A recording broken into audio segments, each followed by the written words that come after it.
lines. Where would a person get a supply of cinnabar? We use cinnabar here at the museum the same way the Maya did, to keep things as authentic as possible.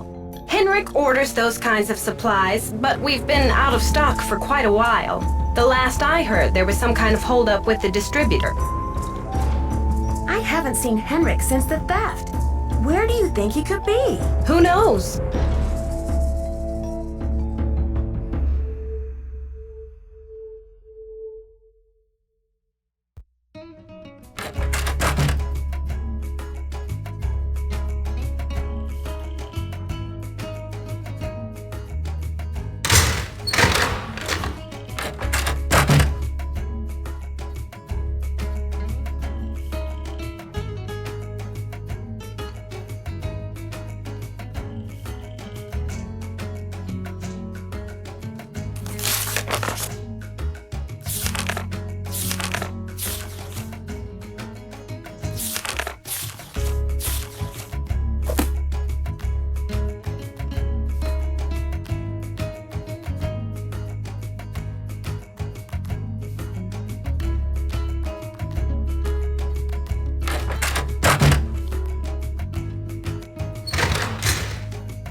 Henrik!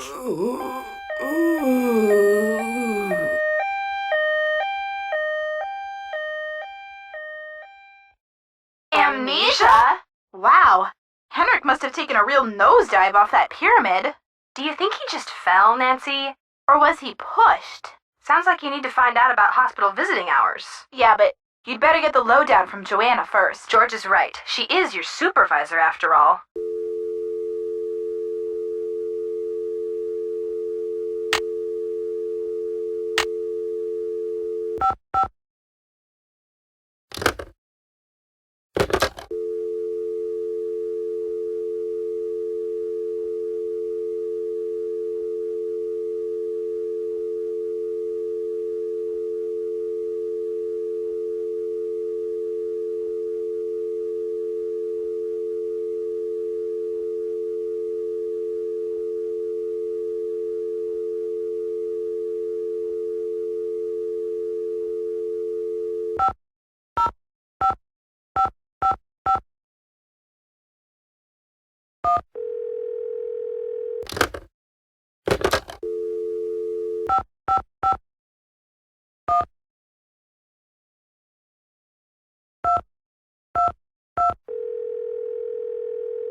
We're sorry, your call cannot be completed as dialed.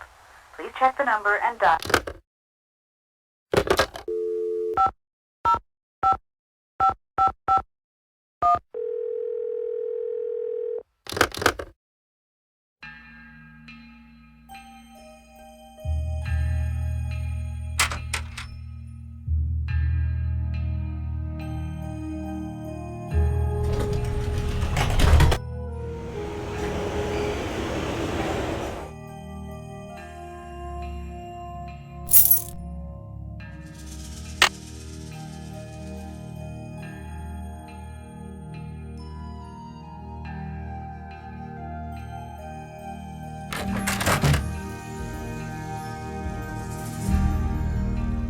First the Pakal carving is stolen, and now my star glyph man bumps his head and forgets his own name?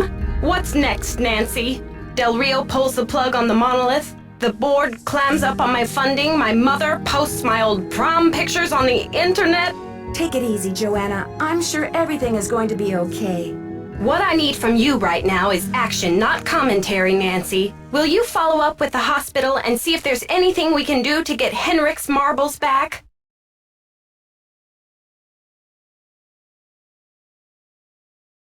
I'll call right away. You can also pick up Henrik's mail if he gets any. Keep the lab in order and just try to help me keep the entire museum from going up in smoke. I've got work to do. Go to it.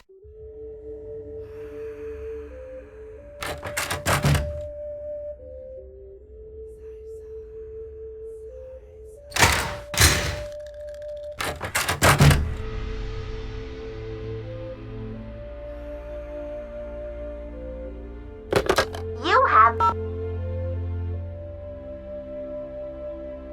This message is for Nancy Drew. Hi, Nancy.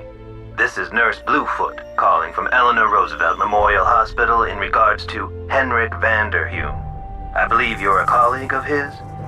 Since Mr. Vanderheun was admitted, he has repeated your name several times in states of semi-consciousness. As we've been unable to contact any of his family members, we're hoping you might be willing to act as Henrik's support person as he begins the difficult process of restoring his memory. Please call me as soon as possible to discuss this. My direct line is 202-555-4000. Thank you. To replay messages, press 0. Press 9 for an...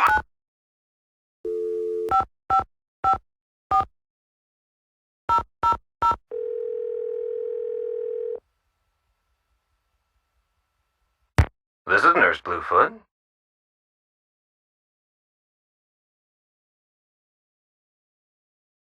Nurse Bluefoot, this is Nancy Drew. You left me a message regarding Henrik Vanderheun.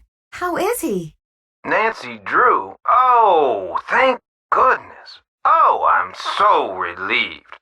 We've been unable to locate any family members, and we do like amnesia patients to have at least one personal support person when they begin reality orientation.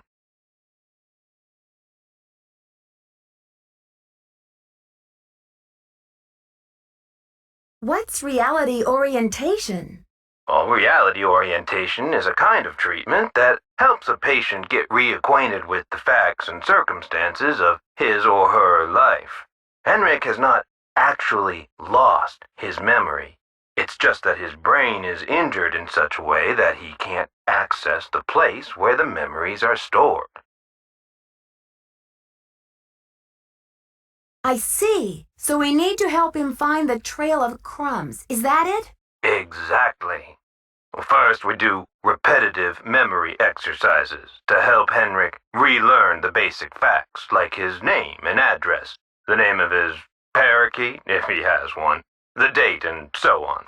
Second, we try to stimulate Henrik's sensory memories in order to help trigger or find the way back to his cognitive memories. What are sensory memories? A sensory memory is like it sounds, something that is familiar, that you recognize by sight or touch, smell or sound or... oh, what is that last one? Oh yes, taste. A cognitive memory is something that you know or remember intellectually. For example, how do you know the name of this planet? Somewhere along the way you learn that it's called Earth, and you just remember. But say you bump your head and forget the name of this planet. You don't know where in the solar system you're floating.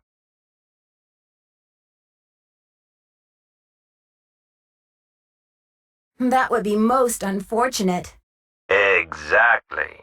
But then I show you a picture of our marvelous blue and green globe. Suddenly you remember. That glorious sight is Earth. I live on the planet Earth. This is how a sensory memory can trigger a cognitive or intellectual one.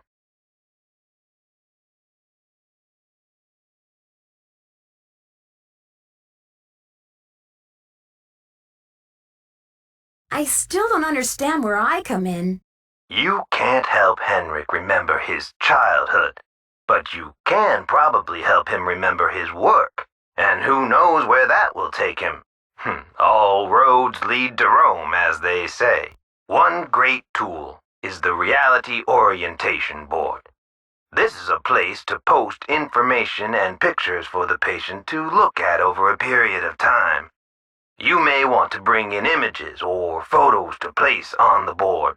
Things from the museum, perhaps. I see. Well, I'll be happy to help in any way I can. When are visiting hours? Visiting hours are 10 to 4 every day, if the patient is not engaged in treatment and if he seems stable. Great. Is there anything else? Just remember, Henrik's brain has been knocked around like a peanut in its shell. He may have attention difficulties, headaches, anxiety. Sometimes he may seem giddy, too. We need to keep these conditions in check. Don't push him too hard, or he may have some kind of meltdown. Thanks for the warning, Nurse Bluefoot. Be well.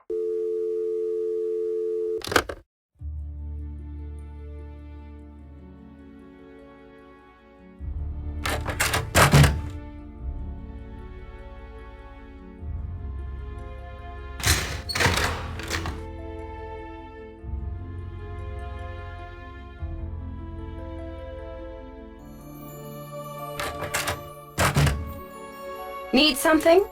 I've got work to do. Go to it.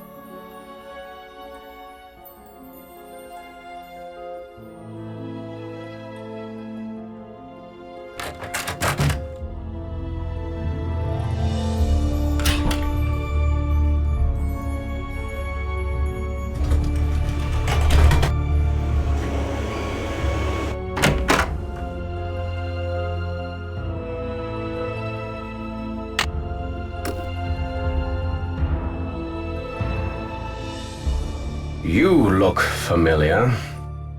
Is it time for my snack? Henrik, it's me, Nancy. You're looking very well.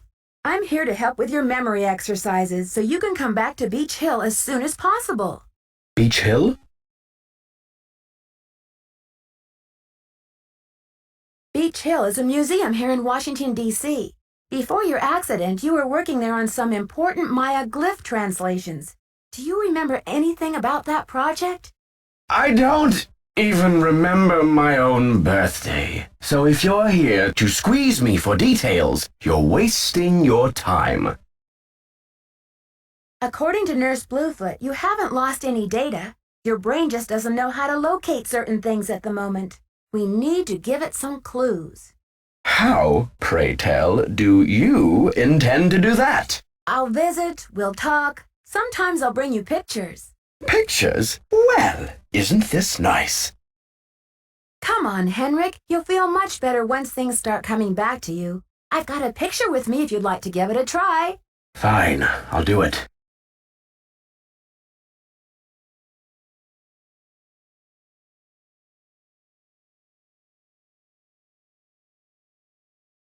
Okay, here we go.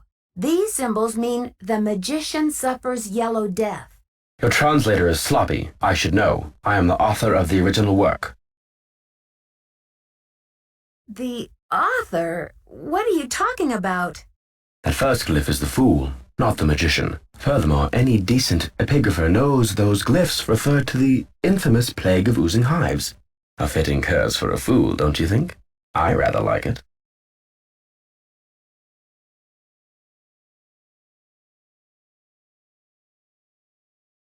If you wrote this note, then you must have stolen the carving of King Pakal.